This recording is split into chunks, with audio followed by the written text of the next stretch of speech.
Hola, el día de hoy mi persona Manuela Vides López y mi compañero Juan Felipe Vargas López les vamos a presentar todo sobre el conflicto armado y sus consecuencias.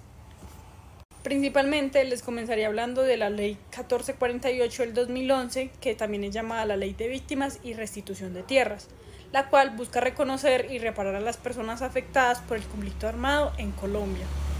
Esta ley establece medidas de reparación integral que incluyen compensaciones económicas, restitución de tierras, atención psicosocial y acceso de servicios de salud y de educación.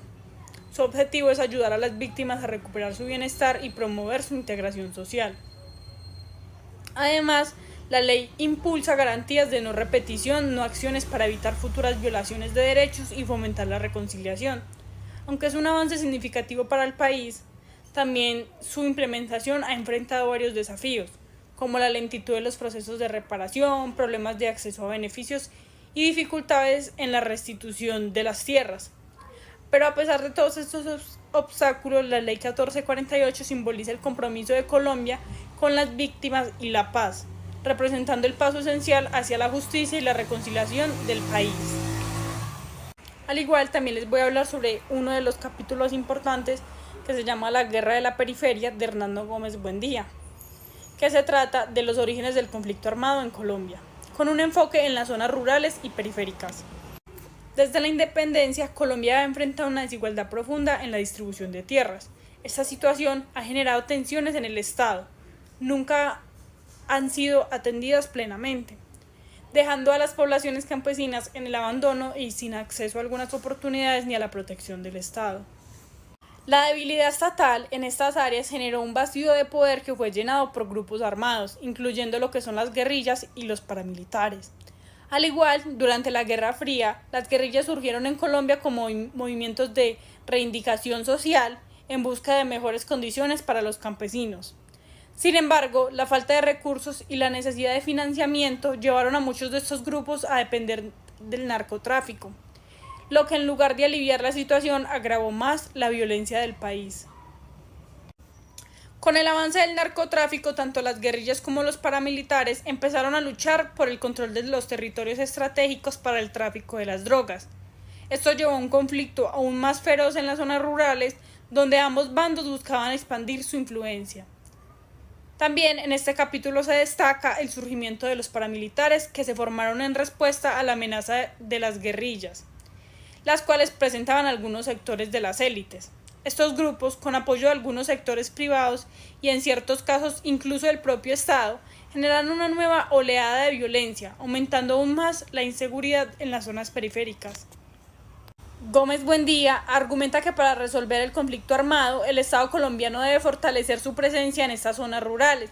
Esto significa garantizar seguridad y justicia y desarrollo económico para estas comunidades y resolver de manera efectiva problemas de distribución de tierra. Solo de esta forma, dice el autor, que se podrá construir un país en paz donde las comunidades rurales no tengan que depender de los grupos armados y puedan vivir en condiciones dignas. En conclusión, Gómez Buendía nos decía que el conflicto en Colombia no es solo un problema de violencia armada, es un conflicto de desigualdad, falta de oportunidades y abandono histórico por parte del Estado. Superarlo no solo requiere un enfoque militar, sino un compromiso social y político para mejorar las condiciones de vida en las zonas más afectadas del país. Mi nombre es Juan Felipe Vargas López. Continuando la idea de mi compañera Manuela, en cuanto a lo que nos referimos en estadísticas, en los últimos 54 años, este conflicto ha dejado más de 220.000 muertos y más de 5.7 millones de desplazados. Esto es más del 10% de la población total colombiana, que en la última estimación se estimaba en alrededor de 48 millones. Por lo tanto, podemos decir que este conflicto ha afectado a una gran parte de la población colombiana. En cuanto a abordar un poco más las causas, este provenía de muchas autodefensas y grupos armados que se armaban, válgase la redundancia, en base a querer hacer un cambio por la violencia o por la fuerza en la sociedad colombiana. Esto puede ser, por ejemplo, refiriéndonos al inicio de las FARC o incluso al M-19, que más que guerrillas en su momento, habían empezado como un movimiento ideológico que hacía el uso de la fuerza e incitaba a la violencia. En algunos de los actos de violencia significativos que han pasado en este conflicto armado, podemos recordar el ataque a las FARC en el Guaviare en 1998 y la masacre de la Gabarra en 2003. Estas grandes masacres y estos atentados siempre estuvieron caracterizados no solamente por la violencia física, sino que también por la violencia tanto psicológica como sexual, esto llevándose hacia estrategias de intimidación. Otros, por ejemplo, de lo que podemos ver es que dentro de la masacre de Dos Quebradas en San Carlos, 18 personas fueron brutalmente asesinadas. Los campesinos vivían en un terror constante, temiendo por sus vidas, por lo que este evento es un representativo sobre el poder psicológico que podía ejercer este conflicto armado colombiano dentro de las personas. Otra fue en 2002 en Bojayá, cuando en Chocó, dentro de una iglesia, se explotó una pipeta de gas la cual contenía metralla por dentro. Esta fue especialmente cruel debido a que la guerrilla en este atentado planeaba matar más que todo a integrantes de las autodefensas. Sin embargo, estos integrantes de las autodefensas no tenían permitido el acceso hacia la iglesia. Por lo tanto, los que realmente murieron en este atentado fueron madres embarazadas y principalmente niños, de los cuales de 70 muertos en totales que hubieron, 48 fueron niños. Por lo tanto, esto fue una de las grandes masacres y grandes atentados contra la vida y los derechos humanos que tenían esas personas. Además de que, como se decía, en bastantes veredas aledañas de Antioquia o de Córdoba, muchas personas no podían ni dormir tranquilas y manifestaban que tenían que dormir con ropa debido a que en cualquier momento podían llegar tanto las autodefensas como las milicias guerrilleras para poder desalojarlos y tomar a fuerza las tierras. Otro de los hitos negativos en los cuales se abordó en este conflicto colombiano fue la Operación Orión, una operación que se llevó armadamente por parte de las fuerzas militares debido a que se encontraban dos barrios aledaños de la Comuna 13 en fuertes conflictos armados. Esto debido a que dos estudiantes universitarios perdieron la vida, por lo cual los militares se dieron en la obligación de intervenir de manera forzosa en estas ciudades. Esto se caracterizó por mucho misticismo alrededor de esto, ya que se dice que desaparecieron personas, los habitantes también quedaron con cierto trauma psicológico debido a que ellos refieren que estaban tranquilos y de un momento a otro se les estallaban las ventanas, se escuchaban los disparos. Entonces esto no solamente afectó a las comunidades rurales o indígenas, sino que también afectó directamente a algunas personas de las urbanizaciones, como por ejemplo de la Comuna 13 de Medellín. En cuanto a las comunidades indígenas, tenemos principalmente a dos tribus, los Bora y los Huitotos. Estos son uno de los que más se han visto afectados por este conflicto armado debido al desplazamiento y a la violencia que les ha ejercido esto, muchas veces quitándole las tierras o incluso llegándolos a orillar hasta el borde de tener que aislarse o migrar de territorios. De 1995 a 2005 hubo un 70% de victimización. Esto debido a que miles de personas que temían por ser desplazados a la mitad de la noche o que los encontraran en la guerrilla tuvieron que dormir en rastrojos, cuevas, casas vecinas o incluso emigrar a alguna urbanización.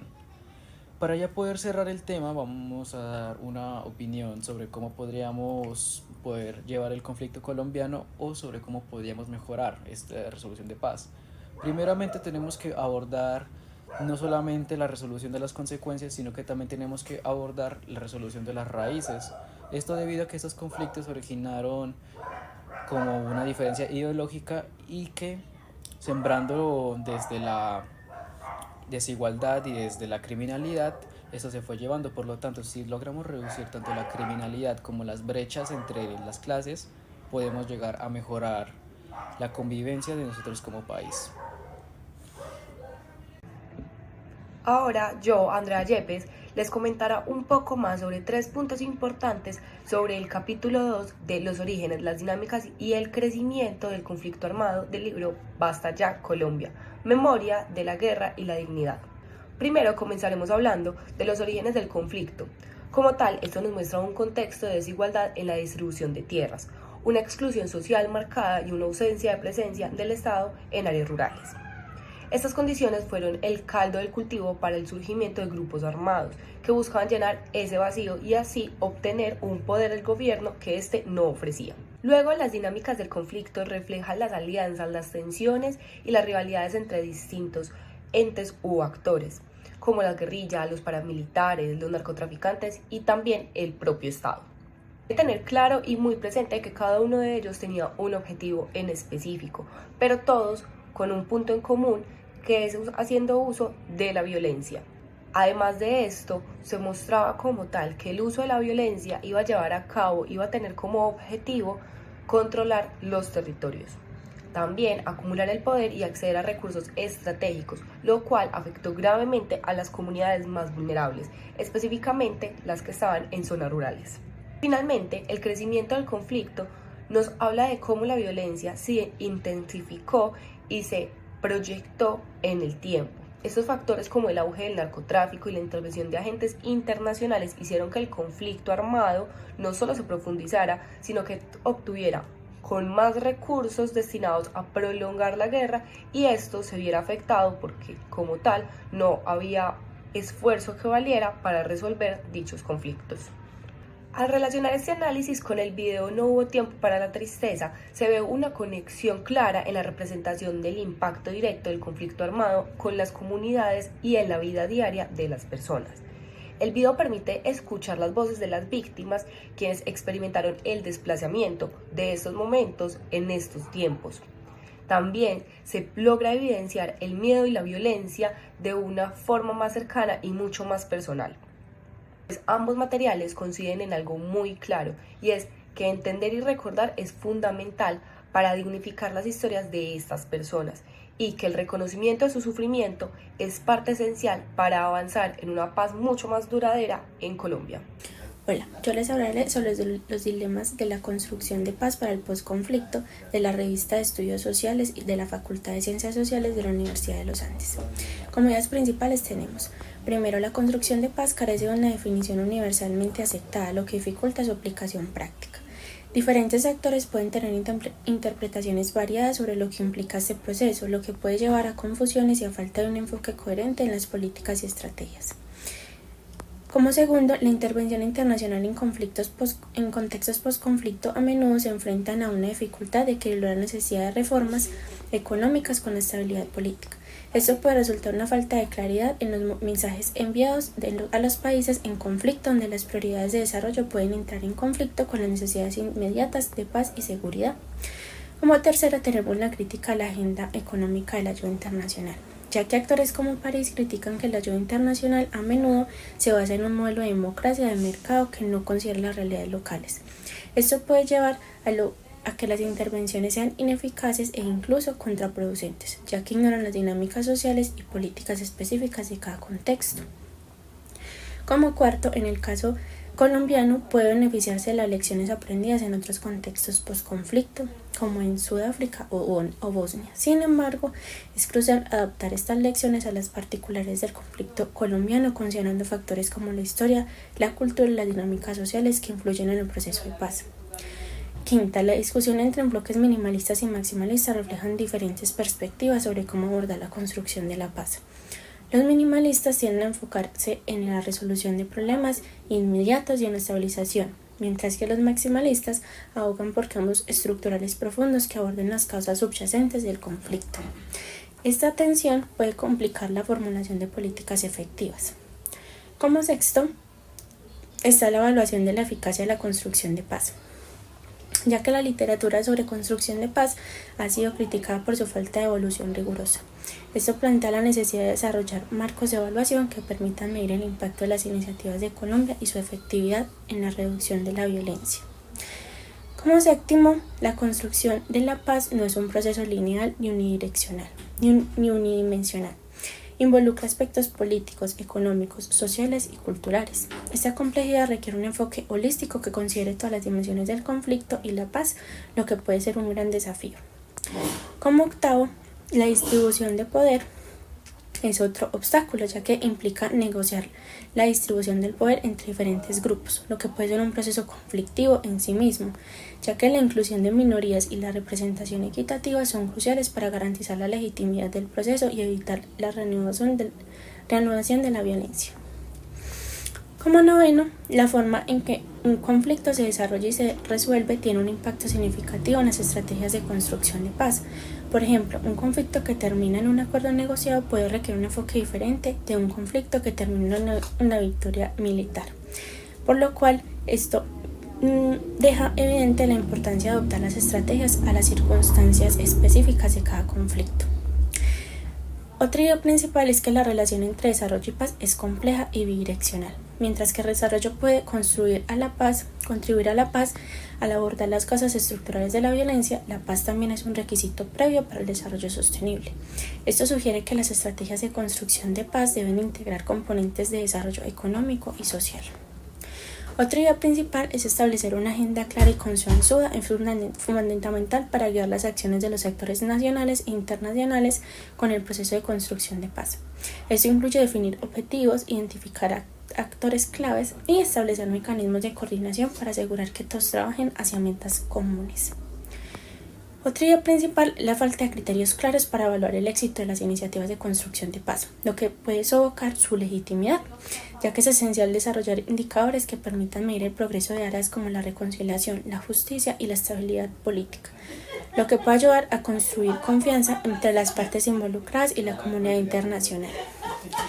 Como otra idea principal, algunos enfoques minimalistas pueden ignorar las raíces estructurales de los conflictos, centrándose en soluciones a corto plazo que no aborden las causas subyacentes. Y esto puede llevar a una paz superficial que no resuelva las tensiones sociales y económicas que alimentan la violencia. Otra idea principal es encontrar un equilibrio entre la estabilidad de la paz y la necesidad de cambios significativos, ya que es un desafío clave en la construcción de la paz. Una posición intermedia puede permitir que se logren avances en la paz sin sacrificar la necesidad de reformas profundas que aborden las injusticias históricas y la desigualdad.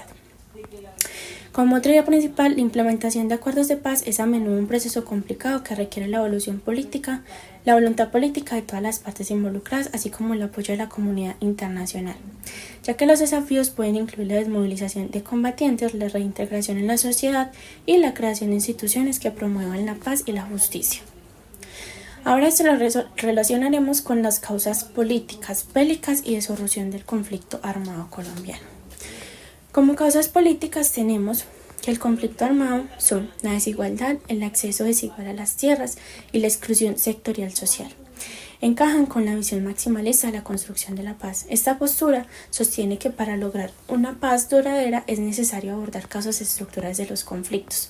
El enfoque minimalista, por otro lado, responde a intereses políticos de corto plazo, como el cese inmediato de la violencia sin abordar las causas subyacentes. La posición intermedia en el contexto colombiano busca equilibrio entre las visiones, proponiendo reformas políticas y estructurales realistas que sean alcanzables en el corto y mediano plazo. De esta forma se podría mantener una estabilidad que permita crear condiciones políticas para una paz duradera sin comprometer los intereses de las distintas fracciones políticas. Como causas bélicas, la naturaleza del conflicto colombiano es compleja y con múltiples actores involucrados, incluyendo grupos guerrilleros, paramilitares y el Estado. El texto sugiere que la construcción de paz debe considerar la forma en que cese el conflicto y el papel de la comunidad internacional. Esto es relevante ya que la resolución del conflicto armado en Colombia ha requerido no solo el cese del fuego, sino también de un entendimiento en las dinámicas bélicas que han perpetuado la violencia. La construcción de la paz en Colombia requiere abordar el poder económico y territorial de los actores armados en el conflicto. En Colombia, actores como guerrillas y paramilitares financiaron el conflicto a través de actividades como el narcotráfico y la minería ilegal.